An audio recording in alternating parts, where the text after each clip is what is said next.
हरे कृष्णा। कल्पना कीजिए कि आप अत्यंत धनी परिवार से हैं। आपके पास इस विश्व के समस्त सुख समृद्धि उपलब्ध है। इस सृष्टि में कोई भी ऐसी इच्छा नहीं जो आप पूरी नहीं कर सकते। और इतनी वैभवशाली सुखी अवस्था में रहने के बाद भी किसी एक दिन आप इन सभी चीज़ों का त्याग कर देते हैं, इन भौतिक सुविधाओं से विरक्त हो जाते हैं। ज़रा सोचिए और बताइए कैसा लग रहा है आपको। एक बार के लिए हृदय की गति रुक गई ना? जी हाँ, और आप ही क्यों, विश्व के किसी भी व्यक्ति के लिए ये कार्य करना असंभव है। जब किसी के पास कुछ ना हो फिर वैरागी बनना सरल है, लेकिन सब कुछ होने के बाद भी उसका त्याग करके वैराग्य और भक्ति की राह को अपनाने वाले विरले ही होते हैं। चलिए, आज हम आपको एक ऐसे ही महान आचार्य की कथा सुनाते हैं। हमने कई बार सुना है कि भक्त हमेशा भगवान की सेवा करने के लिए लालायित रहते हैं, लेकिन ये ऐसे भक्त हैं जिनकी सेवा करने के लिए स्वयं राधा रानी और श्री कृष्ण तत्पर रहते हैं। इस महान आचार्य की जीवन कथा के कुछ अंशों को आज हम आपके समक्ष प्रस्तुत करने का प्रयास करेंगे। ये बात है सन 1495 की। पश्चिम बंगाल के हुगली जिले के सप्तग्राम नगर में गोवर्धन मजमूदार और हिरण्य मजूमदार नाम के दो जमींदार भाई रहते थे। छोटे से गांव कृष्णपुर में रहने वाले इस अत्यंत धनी कायस्थ परिवार में एक दिन एक लौते पुत्र का जन्म होता है। बचपन से ही समस्त सुख सुविधाओं में रहने वाला ये बालक कोई साधारण बालक नहीं था, अपितु आने वाला समय इस बालक को श्री चैतन्य महाप्रभु के नित्य पार्षद के रूप में उजागर करने वाला था। और ये बालक यानी श्री रघुनाथ दास गोस्वामी। बाल्यकाल में श्री रघुनाथ दास ने बलराम आचार्य से शिक्षा प्राप्त की थी, जो कि एक बहुत ही बड़े विद्वान और श्री चैतन्य महाप्रभु के भक्त थे। उस समय बलराम आचार्य की कृपा से रघुनाथ दास को नामाचार्य श्री हरिदास ठाकुर से मिलने का अवसर प्राप्त हुआ था। और कहा जाता है कि बस यही वो समय था जब रघुनाथ दास गोस्वामी के जीवन में श्री चैतन्य महाप्रभु के प्रति भक्ति के बीज अंकुरित हुए थे। श्री हरिदास ठाकुर के साधु संग और उनके आशीर्वाद के कारण ही रघुनाथ दास गोस्वामी को श्री चैतन्य महाप्रभु की विशेष कृपा प्राप्त हो पाई थी।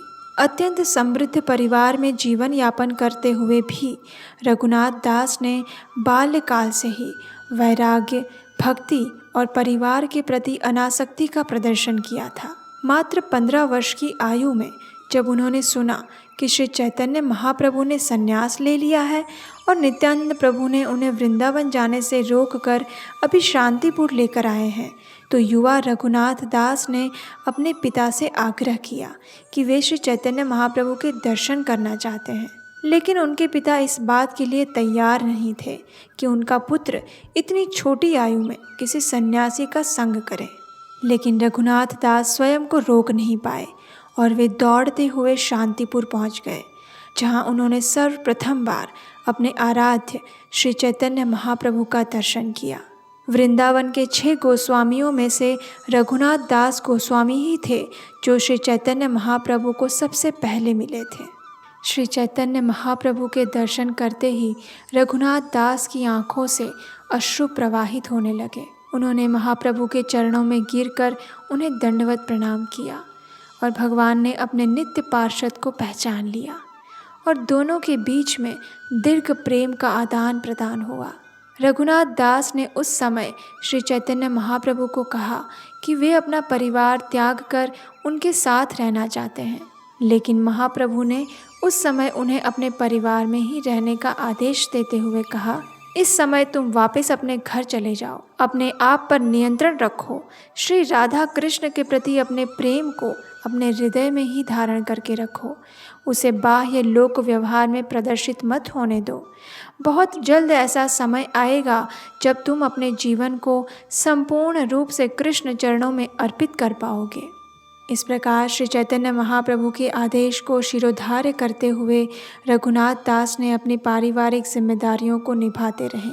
इस समय के दौरान जब भी उन्हें अवसर मिला वे श्री चैतन्य महाप्रभु के दर्शन करने गए, और जब श्री नित्यानंद प्रभु सप्तग्राम के पास पानीहाटी में आए थे तो उस समय भी रघुनाथ दास गोस्वामी अपने आप को कैसे रोक सकते थे? और वही वो स्थान था जहाँ रघुनाथ दास को श्री नित्यानंद प्रभु की विशेष कृपा प्राप्त हुई, और उसी स्थान पर रघुनाथ दास गोस्वामी को श्री नित्यानंद प्रभु के द्वारा दंड के रूप में दंड महोत्सव यानी दही चिड़ा उत्सव मनाया गया, जिसे आज भी गौड़ीय वैष्णव संप्रदाय में प्रतिवर्ष मनाया जाता है। आखिरकार उनके जीवन में ऐसा समय आ ही गया जब वे अपने परिवार और समस्त भौतिक सुखों का त्याग करके श्री चैतन्य महाप्रभु की सेवा में अपने संपूर्ण जीवन को समर्पित करने के लिए निकल पड़े। 12 दिनों तक चलते हुए आखिरकार वे श्री जगन्नाथपुरी पहुँचे, जहाँ श्री चैतन्य महाप्रभु गंभीरा में रहते थे। उन्होंने स्वयं को श्री महाप्रभु के चरणों में अर्पित किया। महाप्रभु ने उन्हें प्रेम पूर्वक आलिंगन किया और उन्हें अपने निजी सचिव श्री स्वरूप दामोदर के संरक्षण में सौंप दिया। उसके पश्चात रघुनाथ दास जगन्नाथपुरी में लगभग 18 साल तक रहे। जब श्री चैतन्य महाप्रभु इस संसार से अपनी लीला समाप्त करके चले गए, तब रघुनाथ दास के लिए पुरी में उनका विरह सह पाना अत्यंत असह्य हो गया था। लेकिन उसके बाद भी वे 2 या 3 साल तक पुरी में रहे, जब तक उनके आध्यात्मिक शिक्षा गुरु स्वरूप दामोदर इस भौतिक जगत में थे। उनके जाने के बाद महाप्रभु की आज्ञा के अनुसार रघुनाथ दास वृंदावन चले गए, जहाँ पहले से ही रूप गोस्वामी, सनातन गोस्वामी, रघुनाथ भट्ट गोस्वामी, श्री लोकनाथ गोस्वामी और श्री भूगर्भ गोस्वामी पहुँच चुके थे। रघुनाथ दास गोस्वामी 40 वर्ष तक राधा कुंड पर अपना भजन करते रहे। रूप गोस्वामी और सनातन गोस्वामी द्वारा आग्रह करने पर वे प्रतिदिन 3 घंटे श्री चैतन्य महाप्रभु की जगन्नाथपुरी की लीलाओं के विषय में व्याख्यान देते थे। इसके अतिरिक्त वे प्रतिदिन 64 माला का जाप करते थे। महाप्रभु द्वारा दी गई गोवर्धन शिला की पूजा करते थे। 3 बार राधा कुंड में स्नान करते और दिन में 1000 बार श्री कृष्ण को दंडवत प्रणाम करते थे। इसके उपरांत वे प्रतिदिन 2000 बार वैष्णवों को दंडवत प्रणाम करते थे। उन्होंने कभी भी अपनी इंद्रिय तृप्ति के लिए भोजन ग्रहण नहीं किया। वे केवल दिन में 1 ही कटोरी छाछ पीकर अपने शरीर का निर्वाह करते थे। रघुनाथ दास गोस्वामी का रहने का कोई स्थान निश्चित नहीं था। वे कभी राधा कुंड पर रहते तो कभी मानस गंगा के घाट पर अपना भजन करते। उस समय ये दोनों ही स्थान जंगल से घिरे हुए थे, जहाँ अनेक जंगली प्राणी भी रहते थे। एक बार क्या हुआ कि सनातन गोस्वामी गोपाल भट्ट से मिलने के लिए और अपना भोजन लेने के लिए मानस गंगा घाट पर आ रहे थे। उस समय वे स्नान करने के लिए पावन घाट पर पहुँचे। वहाँ उन्होंने एक अत्यंत आश्चर्यजनक घटना देखी। उन्होंने देखा कि वहाँ 2 शेर उसी घाट के पास पानी पीने आए हुए थे। उन्होंने पानी पिया और फिर वे चले गए, और उसी स्थान पर कुछ अंतर पर एक वृक्ष के नीचे रघुनाथ दास अपना भजन कर रहे थे। वे अपने भजन में इतने लीन थे कि उन्हें आसपास की स्थिति के विषय में कोई ज्ञान नहीं था। ये देखकर सनातन गोस्वामी को आश्चर्य हुआ, और इससे भी ज़्यादा आश्चर्य उन्हें तब हुआ जब उन्होंने उसी घाट पर एक स्थान पर श्री कृष्ण को इस संपूर्ण घटना का निरीक्षण करते हुए और रघुनाथ दास की रक्षा करते हुए देखा। उसके पश्चात सनातन गोस्वामी ने रघुनाथ दास गोस्वामी को अपने लिए एक भजन कुटीर बनाने का आग्रह किया, जिससे कि भगवान को स्वयं उनकी रक्षा करने के लिए वहां न आना पड़े। रघुनाथ दास गोस्वामी अपने भजन में इतने लीन रहते थे कि उन्हें समय, स्थल और स्थिति की कोई चेतना नहीं रहती। उनकी ये स्थिति देखकर आसपास के भक्त अत्यंत चिंतित रहते थे, लेकिन रघुनाथ दास गोस्वामी ने कभी भी अपने लिए कुटीर का निर्माण करना आवश्यक नहीं समझा। और आखिरकार एक बार फिर एक ऐसी घटना हुई जिसने उन्हें अपने लिए भजन कुटीर बनाने के लिए विवश कर दिया। एक बार ग्रीष्म की तीव्र गर्मी में दोपहर के समय रघुनाथ दास गोस्वामी अपने भजन में लीन थे। उस समय राधा रानी स्वयं वहाँ से निकल रही थी। उन्होंने देखा कि रघुनाथ दास गोस्वामी तपती हुई गर्मी में अपने ध्यान में मग्न हैं। तो उस समय राधा रानी रघुनाथ दास गोस्वामी के पीछे खड़ी हो गई और उन्होंने अपने आंचल से उनके ऊपर छांव की, जिससे सूर्य की किरणें सीधे उन पर ना पड़े। और उसी समय फिर एक बार सनातन गोस्वामी वहाँ से निकल रहे थे। और उन्होंने ये संपूर्ण दृश्य देखा। उन्होंने देखा कि राधा रानी के आध्यात्मिक शरीर से प्रस्वेद की धारा बह रही थी, लेकिन फिर भी वे अपने नित्य पार्षद की सेवा कर रही थी।